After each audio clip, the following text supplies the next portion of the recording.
ஆனா ஒரு ரீசன் இருக்கு. என்ன ரீசன் இருக்கு? என்ன சாய்ஸ் இருக்குன்னா, நம்ம எந்த சூழ்நிலையிலும் நம்மளோட வைப்ரேஷனை மாத்தும் போது, எல்லா நேரத்திலும் உட்காந்து அழுதுன்னு உட்காந்துன்னு இருக்கிறது எந்த விதமான பிரயோஜனம் கிடையாது. நம்ம சாய்ஸ் நம்ம கிட்ட இருக்குது அப்படின்னு.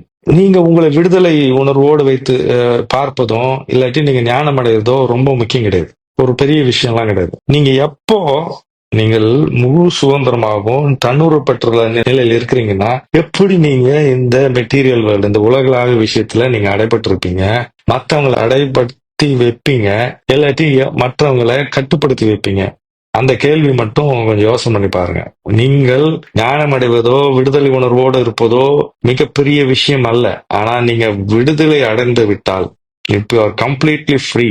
எப்படி விடுதலை அடைகிறீங்க, எப்படி ஞானம் அடைகிறது தான் முக்கியம் கிடையாது. இப்போ நீங்க ஃப்ரீயாவும் நீங்க தன்னுணர்வு பெற்றவர்களாக இருந்தீங்கன்னா, நீங்க மற்றவர்களை அடிமைப்படுத்த மாட்டீங்க. அடிமைப்படுத்துறதுக்கு வச்சுக்க மாட்டீங்க. நீங்களும் இந்த உலக விஷயங்களை சிக்கி கஷ்டப்பட மாட்டீங்க. அந்த நிலையில நீங்க யாரையும் கம்பல் பண்ணி ஒரு இடத்துல நிறுத்தி வைக்க மாட்டீங்க.